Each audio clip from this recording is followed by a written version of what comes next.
చేసే వాళ్ళు ఉంటారు. అలాగే కొంతమంది, అందరూ కాదు, కొంతమంది మాత్రం ఏదైనా చేస్తే దాన్ని విమర్శించడానికి అయితే ఫస్ట్ ఉంటారు, రెడీగా ఉంటారు. రెండోది కంపారిజన్ పట్టుకొస్తున్నారు. విచిత్రం ఏంటంటే అల్లు అర్జున్కి అక్కడ మార్కెట్ ఉంది, కేరళలో మార్కెట్ ఉంది, ఆయన సినిమాలకు ఎక్కువ డబ్బులు వస్తున్నాయి. అక్కడ ఒక కష్టం వచ్చినప్పుడు 25 లక్షలు ఇచ్చి చేతులు దులుపుకున్నాడు. ప్రభాస్ చూడండి 2 కోట్లు ఇచ్చాడని ఇదో కంపారిజన్ పట్టుకొస్తున్నారు. ఈ కంపారిజన్ కూడా చేస్తూ ఉంటారు. సో అలాగే చిరంజీవి కూడా ఇద్దరు కలిపి ₹1 ఇచ్చారు, వీళ్ళకే మళ్ళీ వీళ్ళకి లేనిది కూడా కొంతమంది పెడతా ఉంటారు బయట నుంచి. అలా నడుస్తోంది, అది నడుస్తోంది, ఆల్రెడీ మొదలైపోయి నడుస్తోంది కంపారిజన్.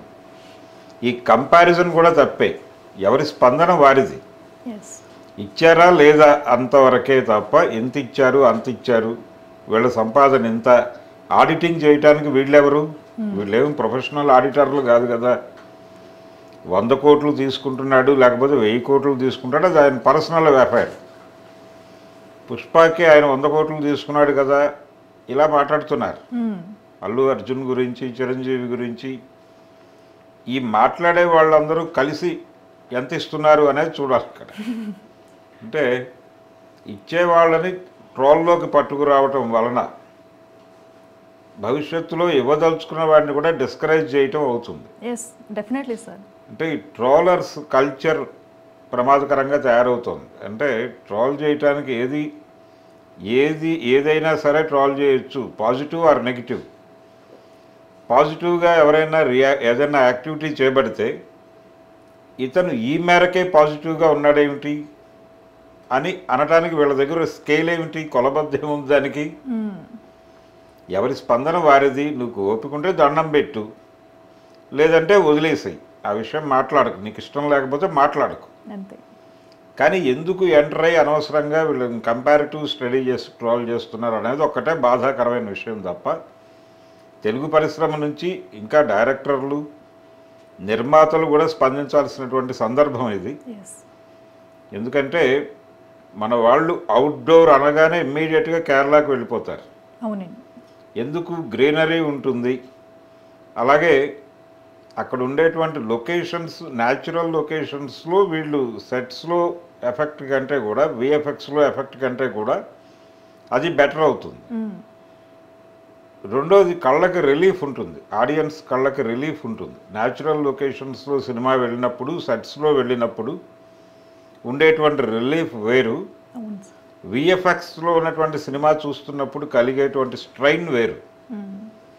అందుకని మణిరత్నం గారి సినిమా ఈ మధ్యకాలంలో వచ్చినటువంటి పొన్నియిన్ సెల్వన్ చూస్తే అర్థమవుతుంది, న్యాచురల్ లొకేషన్స్లో తీస్తే కంటికి ఎంత హాయిగా ఉంటుంది అని. ఈ హాయిని భారతదేశంలో ఉన్న అందరు ప్రేక్షకులకి పంచుతోంది కేరళ.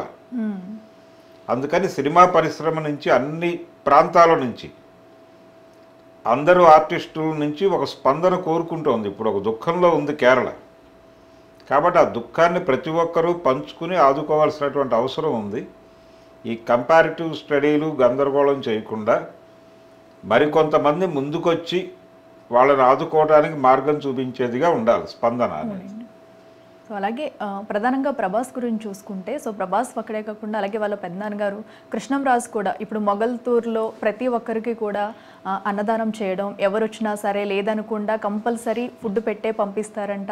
సో ఇవన్నీ కూడా మనకి బయటకు వచ్చాయి. సో అవును, ఆయన గురించి ఏమంటారు? ఒక కల్చరల్ ఇది ఉంది, వాళ్ళకు ఒక బ్యాక్గ్రౌండ్ ఉంది. అక్కడి నుంచి కొన్ని సాంప్రదాయాలు వాళ్ళు పాటిస్తూ వస్తున్నారు. ఈ భోజనాలు పెట్టడం, అన్నదానం, ఇలాంటివన్నీ పాటిస్తూ వస్తున్నారు. ఈ క్రమంలోనే చాలా సందర్భాల్లో అక్కడ ఉన్నటువంటి ధార్మిక సంస్థలు అవి ఎవరైనా వచ్చి ఈ కష్టం ఉంది అంటే ఆదుకోవటానికి ముందుకు వస్తారు వీళ్ళు. అలాగే విమర్శలు కూడా ఉన్నాయి, అప్పుడు కూడా ఉన్నాయి, కృష్ణరాజు మీద కూడా విమర్శలు ఉన్నాయి. ఆయన సమాధానం చెప్పుకోకుండా దాటవేసినటువంటి విమర్శలు కూడా అనేకం ఉన్నాయి. భక్త కన్నప్ప ప్రొడక్షన్ టైంలో ఆయనకి ముళ్ళపూడి వెంకటరమణ గారికి మధ్య జరిగినటువంటి ఆర్థిక లావాదేవీల మీద విమర్శలు ఉన్నాయి ఆయన మీద. దాని మీద ఇప్పటికీ మాట్లాడేవాళ్ళు చాలామంది ఉన్నారు. కానీ అది వేరు, కొన్ని సందర్భాల్లో కొన్ని వివాదాలు ఉండొచ్చు. కానీ రొటీన్గా వాళ్ళు చేసే యాక్టివిటీ టువర్డ్స్ పబ్లిక్ వాళ్ళు ఏం చేయాలో అది చేస్తూనే వచ్చారు.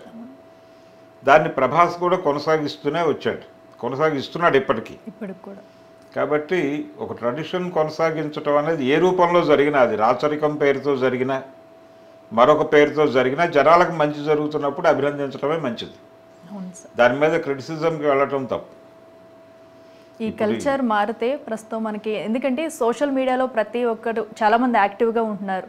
సో ఒకరిని విమర్శించకపోయినా అభినందించకపోయినా పర్వాలేదు, కానీ విమర్శించడం, చేసిన దాన్ని కూడా విమర్శిస్తున్నారు. అది తగ్గితే చాలా బాగుంటుంది. అంటే ఎలా తయారైందంటే పరిస్థితి, ఏదో అనౌన్స్ చేయాలనుకుంటాడు ఇతను, ఆ ఫిగర్ చెప్పగానే కంపారిజన్ వచ్చేస్తుంది, స్కేల్ పట్టుకుని చాలామంది వచ్చేస్తారు.